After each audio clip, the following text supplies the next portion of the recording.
Intinya nggak boleh debt collector tuh nggak boleh merampas kendaraan di jalan ya? Di jalan nggak boleh. Kan duwe-duwe akhirnya nekat bos. Salah satunya ya iki. Nyolong PT gemek. Aplak. Ada yang bawa senjata itu, Pak. Wartawan apa iki? Nah,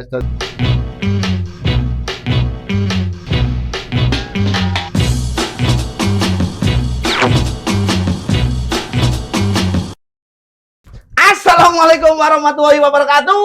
Waalaikumsalam. Halo Gersik, dalam beberapa menit ke depan kita akan mereview berita Gersik dalam sepekan. Berita yang paling viral, nohok dan sensasional yang dikemas dalam acara gesekan Gersik dalam sepekan. Gesek terus.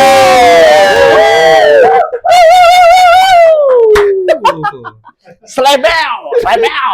Mana was? Ya. Gimana Pak Raden? Sampean dari mana kok lama? Ini habis keliling kota, kita akan cari informasi untuk warga Gersik atau dulur PWI Gersik ini. Pasti hot ya berita sepekan. Ya, ini berita pertama Itu apa?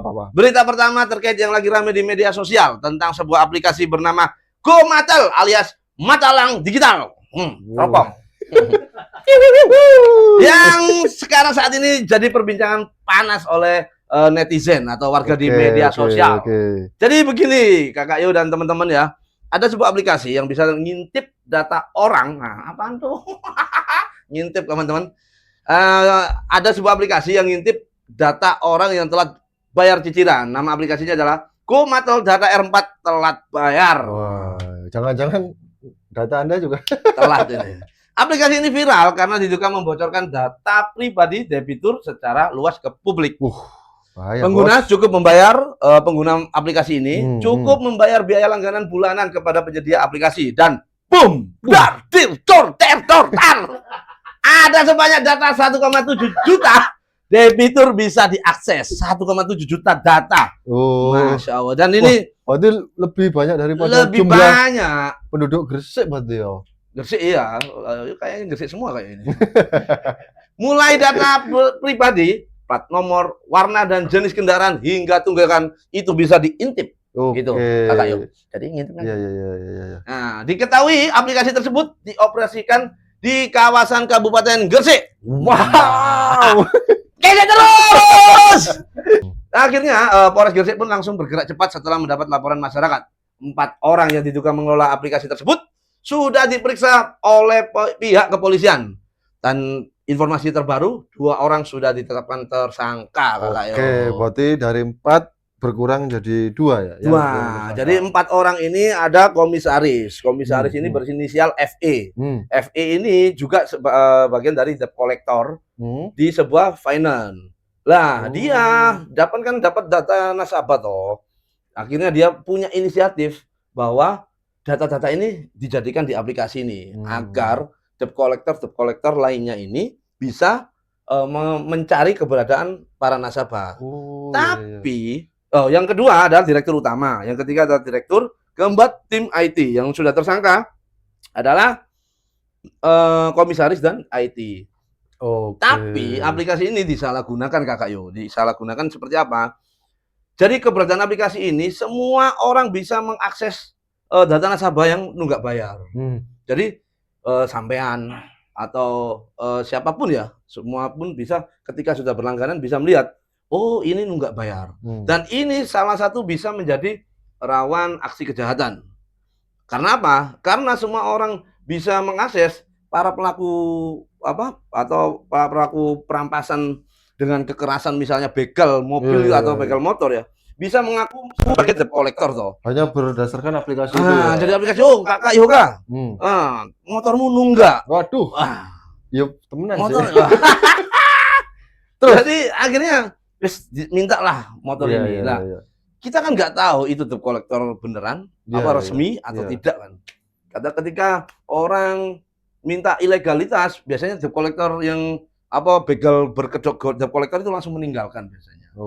Kayak gitu. Berarti motornya itu nggak dikembalikan ke kantor leasing? Benar, tapi dibawalah untuk digelapkan atau dicuri gitu. Dijual lagi. Iya. Itu yang rawan bahayanya di situ ya, berarti. Bahaya di situ. Karena masyarakat kita juga belum tahu bagaimana membedakan debt collector resmi legal dengan debt collector ilegal atau begal berkedok debt collector. Oke. Tapi kalau mau tanya nih Pak Raden, kalau menghadapi debt collector tuh apa boleh langsung merampas kendaraan atau kita harus seperti apa sih sebenarnya Pak Raden? Jadi kemarin itu kita juga bertanya ya kepada pihak kepolisian bahwasanya ada 6 poin. 6 poin ketika kita memang menunggak ya, misalnya menemuin debt collector di jalan ya. Yang pertama harus tanyakan identitas. Ya, yang kedua surat tugas resmi. Identitas atau surat tugas debt collectornya ya? Ya, itu harus sama, sesuai lah ya. Yang ketiga, di surat tugas tersebut harus tercantum nama debitur. Jadi surat itu harus ada yoga kendaraan ini. Ya, itu harus gitu Kakak Yo. Terus ada surat namanya kemarin itu? Lupa aku. Waduh, saya juga lupa. Ya, makanya intinya itu dulu lah teman-teman. Intinya nggak boleh debt collector tuh nggak boleh merampas kendaraan di jalan ya? Di jalan nggak boleh. Silakan datang ke rumah. Dan debt collector sendiri harusnya tugasnya adalah menagih tunggakan pembayaran. Bukan merampas kendaraan. Merampas kendaraan itu ada yang dibolehkan, tapi ketika ada beberapa prosedur yang telah disediakan. Salah satunya ya putusan pengadilan atau jaminan fidusia itu ya. Ya, gitu teman-teman. Oke. Gesek terus. Nah, ngomong-ngomong masalah jabal-menjabal, sebenarnya ada nih modus baru pencurian Pak Raden. Jadi berita kedua, ada seorang pria asal Bogor yang nekat membobol gerai makanan tengah malam. Mungkin luwe bos. Mungkin apa? Jadi mungkin mikir ayam goreng gratis rasanya lebih nikmat. Sayangnya aksi dia keburu ketahuan warga. Jadi belum sempat makan sudah ketangkap duluan. Dan yang bikin plot twistnya adalah saat digeledah polisi, yang ditemukan tuh bukan saus sambal Pak Raden. Bukan ayam goreng juga? Bukan, tapi sabu-sabu. Jumlahnya 3 poket bos. 3 poket. Pengguna nyel. Jadi dalam satu malam itu niatnya cari makan, yang didapat malah 2 perkara sekaligus, pembobolan gerai makanan dan penyalahgunaan sabu. Wah, apes gitu. Bos. Nah, ya, apes. Itu mungkin ya pesannya Bang Roma Irama tuh mungkin penting ya. Cak Roma. Cak Roma. Iya, ya boleh lah. Bahwa sabu merusak kehidupan, bos. Iki contohnya. Jadi mungkin habis pakai, karena dia hasil pemeriksaan dari Satreskoba itu dia terindikasi positif juga menggunakan sabu-sabu. Mungkin agak setengah sadar gitu, kok ono gerai ayam goreng nikmat langsung bos disikat pisan. Nah, tapi memang dampak-dampak dari penyalahgunaan narkoba ini sangat banyak Pak Raden. Jadi mulai nekat mencuri, kemudian nekat menggadaikan barang atau pengaruh-pengaruh buruk lainnya. Nah, ini yang juga perlu diantisipasi bahwa penyalahgunaan narkoba itu sangat berbahaya, khususnya bagi generasi muda. Ya, itu sangat merusak penerus bangsa, teman-teman. Narkoba ini satu ya nggak ada enak-enaknya. Tapi memang beberapa orang itu mungkin yang katanya akhirnya coba-coba, jangan pernah coba-coba, teman-teman. Paling kamu dibujuk untuk enak ini, nggak capek segala macam gitu loh. Bener, itu yang dari beberapa keterangan para tersangka yang pernah diamankan Satreskoba Polres Gresik itu, modus awalnya itu jadi pengedar atau bandar itu ngasih secara cuma-cuma. Cuma-cuma dulu awalnya coba-coba. Lah kok enak. Nah, kan gitu kan. Awalnya yang kayak gitu. Awalnya saya coba-coba, Mas. Lah kok enak. Nah, tapi ternyata setelah dicoba merasa enak, nah itu dimanfaatkan. Beli murah-murah dulu. Murah-murah. Terus setelah kalian ketagihan, teman-teman, setelah kalian ketagihan, harga naik. Ketika kalian nggak punya uang, disuruhlah jadi kurir. Nah, ketika kalian nggak mau kalian akhirnya mencuri. Nah, itulah yang disebut belenggu peredaran narkoba. Makanya lingkaran setan pengguna narkoba itu susah lepas karena sudah kadung terbelenggu, wis ketagihan, gak duwe-duwe, akhirnya nekat bos. Salah satunya ya iki. Nyolong PT gemek. Aplak. Gesek terus. Nah, berkaitan dengan modus curi-mencuri ini juga ternyata ini juga digunakan para pelaku kejahatan curanmor Pak Raden. Jadi berita ketiga kali ini ada komplotan pencuri kendaraan bermotor di Gresik yang nggak hanya jago nyolong tapi juga jago acting. Oh. Nah, nggak masuk FTV aja, Bos. jadi mereka sempat nyamar jadi ojol, berpakaian rapi, helm warna terang, bahkan siap antar nasi goreng 2 porsi sekaligus. Tapi bukan cuma itu, ada juga yang mengaku sebagai wartawan. Lu. Wartawan apa iki? Nah, jadi awak dhewe gak melok-melok kene awune. Nah, iya, wartawan apa sih sebutno gak apa-apa. Nah, ya nanti biar polisi lah, awak dhewe salah nyebut bahaya, Bos. Nah, ya itu mungkin cara mereka agar bisa lolos dari pemeriksaan ya. Nah, untungnya endingnya gimana kira-kira? Nah, ya nggak tahu saya, kok tanya saya. Untungnya polisi itu bisa nangkap mereka semua, Pak Raden.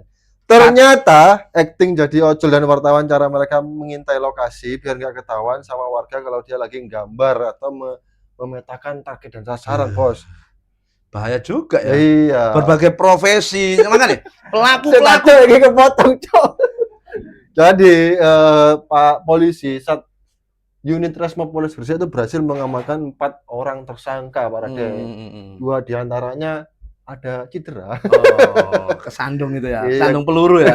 Kesandung peluru. Nah, itu tadi kenapa terpaksa dilumpuhkan, ternyata waktu mencoba diamankan mereka tuh masih berupaya ngeles. Iya. Ngomong tadi wartawan lah, tadi ojol lah, akhirnya ada yang bawa senjata itu, Pak. Jadi teman-teman, 4 pelaku curanmor ini, 2 diantaranya membawa senjata api atau airsoft gun. Itu karena polisi mengira itu senjata api, akhirnya dilumpuhkan lah itu, karena membahayakan anggota juga, Kakak Yo. Dan ini dari ojol sampai wartawan, ternyata memang tidak hanya debt collector, pelaku kejahatan ini tidak hanya menyamar sebagai debt collector, tapi berbagai profesi, Kakak Yo. Ada yang jadi polisi gadungan, ada yang jadi pegawai pajak, ada yang jadi debt collector, ada yang jadi ojol, ada yang jadi wartawan. Jadi pelaku-pelaku kejahatan ini melihat kesempatan untuk melakukan kejahatan, untuk mengecoh korban. Ya, mengecoh korban, kan gitu. Itu sangat membahayakan juga. Makanya jangan sampai didukung-dukung apapun itu ya, termasuk aplikasi yang tadi. Oh iya. Ini juga menjadi pengingat bagi para pemilik kendaraan bermotor ya, karena modusnya itu dari berbagai video cuplikan CCTV yang beredar itu nggak lebih dari 5 detik, Bos, bobol rumah kunci itu. Jadi ibaratkan sampai kalau mau matikan HP itu kan butuh waktu. Nah, curanmor lebih cepat, Pak. Lebih cepat malah ya. Iya. Nah, biasanya ternyata mereka tuh berjejaring, Pak Raden. Jadi berjejaring dan berkomplotan. Untuk kasus yang terbaru ini, yang ditembak kaki ini, para pelaku itu bergerak secara berkelompok 4 orang. Bawa 2 motor. Jadi ada yang bagian mencari lokasi, ada yang bagian gambar atau melihat situasi, ada yang eksekutor, dan ada yang bagian untuk mencari jalan keluar atau meloloskan diri. Iya, saya tambahin juga. Jadi kenapa kok mereka menyamar sebagai ojol dan wartawan? Ketika kepergok warga, teman-teman, pelaku ini mengaku sedang mencari alamat untuk mengirim makanan. Nah, mencari informasi, pura-pura lah ya intinya. Sedangkan untuk mengaku wartawan itu, ketika dia pelaku ini ditangkap oleh pihak kepolisian, bahwa mengatakan saya dari pers, Pak. Nah, ini informasi yang kita dapat. Dia mengaku saya dari pers, Pak. Nah, tapi polisi kan sudah mengantongi bukti ya, sehingga menangkap para pelaku. Nah, gitu, Kakak Yo. Yang tidak kalah penting nih jaringan penadahnya, Pak Raden. Benar. Jadi jaringan penadah itu biasanya di wilayah mana, Pak Raden? Ya. Daerah Meksiko lah. Jadi ya ini juga ini juga harus berhati-hati bagi masyarakat ya, jangan pernah membeli kendaraan tanpa apa jenenge? Kok lali aku rek? BPKB atau bodong. Ini bisa terindikasi sebagai penadah. Ini juga harus hati-hati, Bos. Gesek terus. Berita terakhir tentang sebuah ATM yang tersedak ya, teman-teman. Jangan moco kok watuk-watuk terus aku. Jadi ATM ini bukan karena kebanyakan uang, teman-teman, tapi karena diganjal. Aduh. Ganjel toh. Jadi ceritanya begini teman-teman, ada nasabah bank di suatu daerah yang jauh mau menarik uang ya. Dan niatnya pulang bawa uang cash dari ATM, ternyata yang dibawa pulang malah rasa panik karena uang tidak bisa keluar. Entah ini keluarnya apa? Uangnya ini malu-malu. Tidak mau keluar atau memang uangnya lagi apa ya? Lagi indah ya. Dan benar saja setelah nasabah pergi datanglah seseorang yang sudah hafal gerakan ATM yang lebih dari hafal PIN-nya sendiri. Tinggal buka ganjalan, uang keluar. Wah, saldo nasabah keluar juga. Jadi uang total 41 juta amblas. Seperti kasus korupsi di Indonesia, amblas. Amblas, bos. Ini kok bisa ini ya? Jadi pesan Pak Raden teman-teman dan teman-teman PWI semua, ya ini pesan dari teman-teman PWI. Saat ambil uang di ATM jangan hanya fokus ke jumlah saldo. Lihat juga di sekitar ATM tersebut. Jangan cuma terfokus, maaf, saldo Anda kurang. Modus ini bukan trik baru, cuma terus dipakai karena manusia masih percaya penuh pada mesin yang seolah-olah aman. Kadang kita juga kalah, bukan karena lengah, tapi karena terlalu yakin semua baik-baik saja. Baik-baik saja. Aduh, ini gimana? Jadi jangan terlalu percaya dengan mesin AI segala macam lah teman-teman. Percaya sama siapa berarti? Kalau sama manusia jangan jangan percaya lagi dengan manusia. Termasuk pemerintahan. Aduh. Ya, termasuk itu. Termasuk bank. Aduh. Bank ini juga ada ya, bank daerah. Jadi teman-teman jangan ketika menghadapi masalah ATM tidak bisa keluar atau uang tidak bisa keluar, jangan pernah meminta bantuan seseorang. Itu yang pertama. Yang kedua, mintalah bantuan petugas. Petugas yang ada di lokasi, misalnya security kah atau petugas banknya ya, atau langsung telepon. Ya, meminimalisir mencurigakan. Atau langsung hubungi kepolisian di lewat 110. Jadi misalnya, kan ini ada juga Mas Kakak Yo, ada yang tempat penerimaan uang itu dilem. Jadi uang tidak bisa keluar. Uang tidak bisa keluar. Tapi orangnya berpikir kok uang nggak keluar, ditinggal lah. Dikira error gitu. Dikira error, ditinggal. Padahal nanti ada orang masuk digeduk gini, tang, keluarlah itu uang. Nah, ketika menemukan hal-hal yang tidak tidak terbiasa, tidak seperti biasanya lah ya. Tidak seperti biasanya, itu bisa menghubungi petugas, petugas security atau langsung 110 minta bantuan ke teman-teman polisian. Tapi ini kan peristiwa ganjal ATM ini kan bukan pertama kali di wilayah Kabupaten Gresik ya, Pak. Iya, sering kali. Makanya ini pelaku-pelaku kejahatan ganjal ATM ini memanfaatkan kelengahan para nasabah. Jadi ketika orang ini tidak pernah mengalami seperti itu, biasanya panik terus ditinggal lah begitu saja. Apalagi pelaku itu biasanya bergerak itu beberapa orang seakan-akan mengantri. Seakan-akan mengantri padahal komplotannya itu. Jadi jangan kita kan panik karena nggak bisa kan itu. Jangan panik, telepon 110 atau telepon pemadam kebakaran. Terkait kasus ini gimana perkembangan dari pihak kepolisian, Pak Raden? Pihak kepolisian sudah melakukan penyelidikan, termasuk cek CCTV segala macam, dan ini sudah mengantongi identifikasi dan mengidentifikasi pelaku. Nah, tinggal jemput bank daerah Jawa Timur ini aman. Gitu. Oke, siap. Oke, teman-teman, itu tadi ya berita paling viral, menarik dan sensasional di Gresik dalam sepekan. Gesekan, gesek terus. Dan teman-teman, terima kasih yang sudah menonton video ini. Jangan lupa like, komentar, share, dan subscribe untuk mendapatkan informasi lainnya yang ada di Kabupaten Gresik, kakaknya. Siap. Jadi terima kasih sudah menonton dan mohon maaf ini disclaimer ya teman-teman. Video ini dibuat untuk tidak untuk merugikan pihak manapun. Ya.